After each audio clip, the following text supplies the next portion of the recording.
Un véritable phénomène organisé de zombification de masse. À quel but? Je ne sais pas.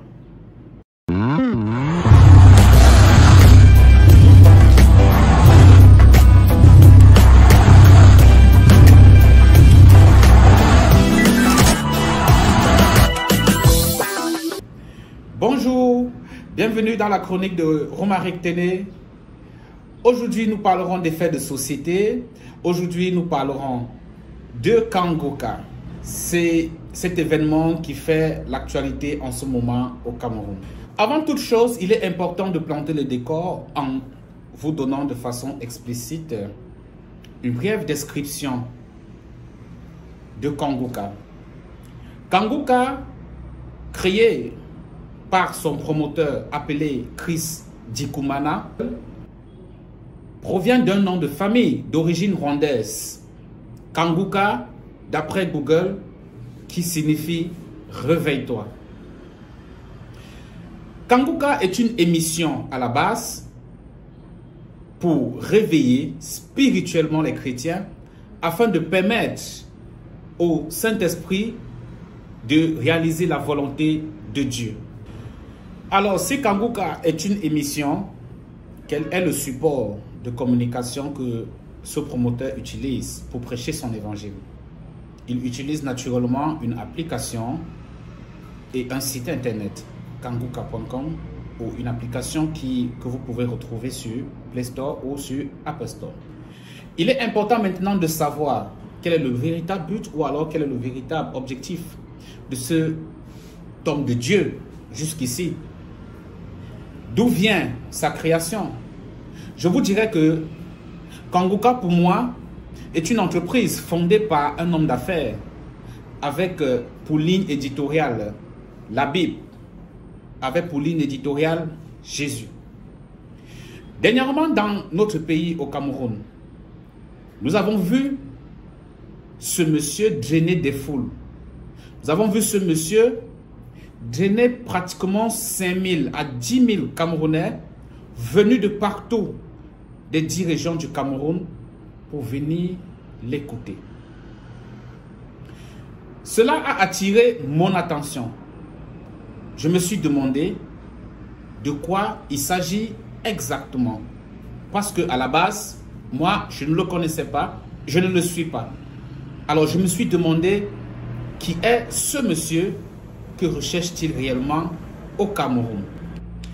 Je commencerai par dire et à préciser que si Kanguka ou alors Chris Ndikumana a réuni plus de 10 000 Camerounais à l'esplanade du stade de Japoma à Douala, ça signifie qu'il a reçu l'autorisation des membres du gouvernement du Cameroun.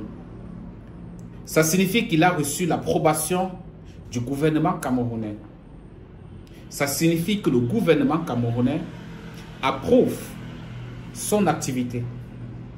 Même ma question que je pose, quel était réellement le but de ce grand rassemblement? Quel était réellement l'objectif derrière ce grand rassemblement? Nous avons tous vu nos frères camerounais migrer des 10 régions du Cameroun pour venir écouter ce monsieur. Cela a naturellement attiré mon attention et je me suis demandé qu'est-ce qu'il dit réellement? Qu'est-ce qu'il raconte réellement? Sur ce questionnement, j'ai téléchargé son application et depuis ce jour, j'ai commencé à écouter ses prédilections. Il parle de Dieu, il parle simplement de Dieu.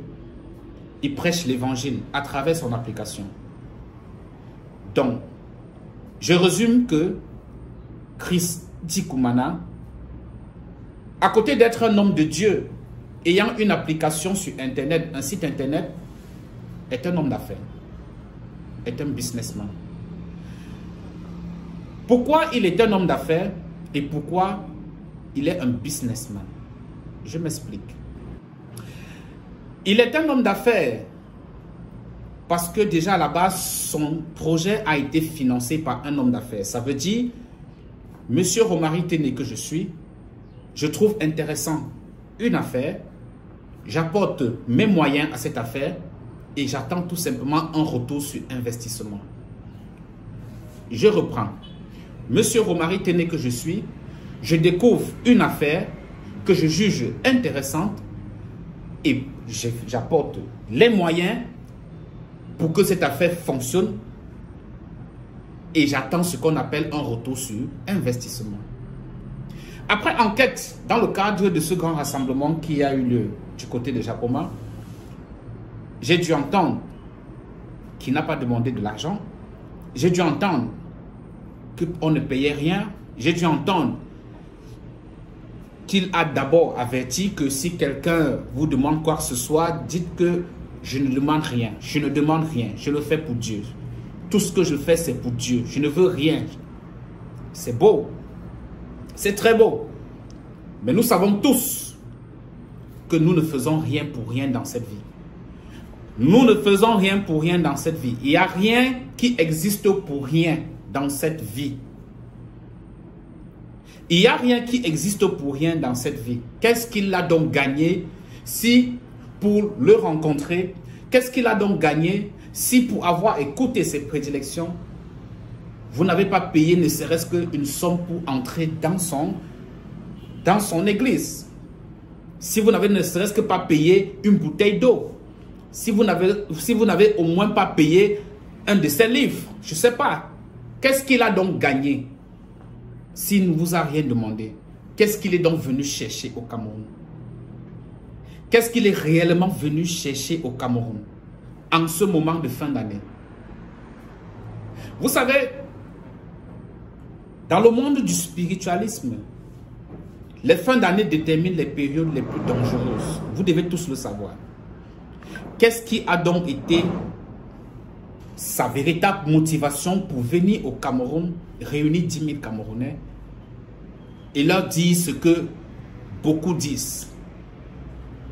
Parce que j'ai écouté ses prédilections dans son application. Ce qu'il dit dans ses prédilections, ce n'est pas différent de ce que j'ai l'habitude d'écouter. Mais qu'est-ce qui fait en sorte que lui particulièrement peut réunir 10 000 personnes au Cameroun, à Douala, et ne demande rien? Qu'est-ce qu'il gagne? Ou qu'est-ce qu'il a gagné réellement? C'est la question que vous devez vous poser. Je me suis retrouvé dans la posture de quelqu'un qui s'est senti très triste. Honnêtement, j'étais triste de voir ça. J'étais triste de savoir que nous, les Africains, nous sommes encore à ce niveau. J'étais triste de savoir que nous, Camerounais, aussi intelligents que nous sommes, aussi forts que nous sommes encore à ce niveau. J'appellerais simplement ce qui s'est passé à Japoma dernièrement un phénomène organisé de zombification. Un véritable phénomène organisé de zombification de masse. À quel but? Je ne sais pas. Sinon, pourquoi vous réunir et ne vous demande rien du tout? Pourquoi vous réunir et ne cherche pas à gagner quelque chose? Parce que, attention, derrière son action, il y a un homme d'affaires qui attend un retour sur investissement. Il y a un homme d'affaires qui a financé son projet et attend un retour sur investissement. Donc, de toutes les façons, il gagne quelque chose. D'une manière ou d'une autre, il gagne quelque chose. Donc, ça m'a fait beaucoup de mal de savoir que nos frères camerounais sont encore à ce niveau. Sont encore aussi manipulables. Ça m'a fait du mal de savoir que nous avons encore beaucoup à faire. Je ne sais pas si, avec ce qui s'est passé, combien d'années, avec ce processus de zombification, ce monsieur a réussi à faire rentrer le Cameroun encore à des années en arrière. Combien d'années? Après combien d'années les Camerounais vont pouvoir sortir de ce qui s'est passé là-bas ce jour? Chaque jour, les Camerounais se plaignent. Nous n'avons pas d'argent, nous ne travaillons pas, nous n'avons pas de... Vous vous plaignez auprès du gouvernement que vous n'avez rien, vous ne gagnez pas votre vie, c'est dur, c'est monté, c'est descendu. Et vous pensez vraiment qu'un individu financé par un homme d'affaires peut vous apporter la solution à vos problèmes? Pour prendre autant de risques, de partir de là où vous vivez pour venir l'écouter. Ça a été triste. Dans le cadre de ces chroniques, il est objectif pour moi d'apporter mon idée, mon appréciation et de donner mon avis. Et par la fin, de vous donner mon conseil. Nous sommes tous des chrétiens. Moi particulièrement, je suis d'obédience catholique. Je suis d'accord, comme vous aussi, qui appartenez à la religion de Kanguka, que effectivement, c'est le vôtre et on doit le respecter. Je le respecte. Mais vous convenez avec moi que l'approche n'est pas pareille. Vous convenez avec moi que l'approche est totalement différente.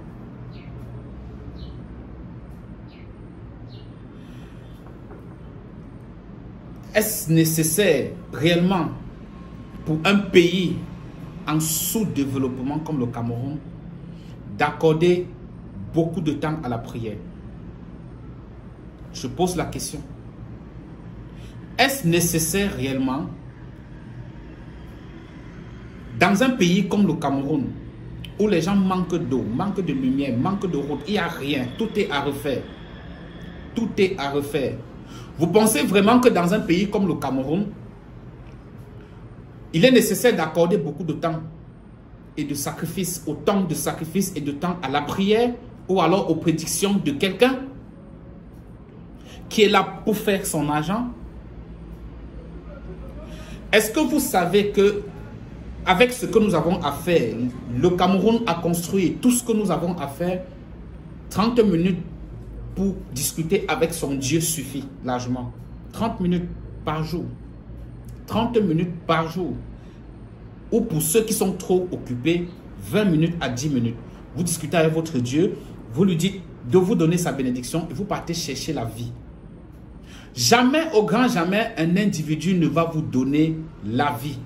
Jamais, au grand jamais, un individu ne va vous sortir de votre précarité. Kanguka, par sa définition étymologique, signifie « réveille-toi ». Qu'est-ce qu'on réveille réellement? Qu'est-ce qu'on réveille réellement? Si ce n'est un processus de zombification en bande, en masse. Si ce n'est un processus de zombification en masse.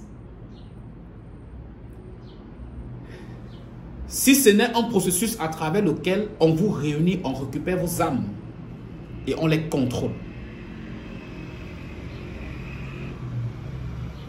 Et vous allez venir dire au gouvernement du Cameroun que vous n'avez pas de travail. Vous allez dire au gouvernement du Cameroun que vous n'avez rien à faire. Vraiment, vous n'avez rien à faire. Vous avez démontré à travers l'action de M. Chris Dikoumana que vous avez le temps et que vous avez à faire. Parce que partir de Bafoussam, de Maroua, de Yaoundé, de partout du Cameroun pour venir ici montre que vous avez à faire. Montre réellement que vous êtes des hommes occupés. Parce que vous avez quand même pris le temps de vous déplacer d'un point à un autre pour venir écouter quelqu'un. Mais vous ne pouvez pas prendre ce même temps pour consacrer au travail, pour consacrer à la recherche, pour consacrer à ce qui va apporter un plus à votre vie, à votre famille et au Cameroun. Ça a été triste de l'avoir vu. J'ai été vraiment triste de l'avoir vu. Dans le cadre de cette chronique, ma contribution consiste tout simplement à vous éclairer davantage. Je suis jeune comme vous. Nous avons tous l'envie de sortir de la galère, de la misère. Mais je puisse vous rassurer une chose, elle ne viendra pas par les prières à longueur de journée. C'était Romary Téné dans le cadre de la chronique. Nous nous retrouverons certainement la semaine prochaine. D'ici là, portez-vous bien.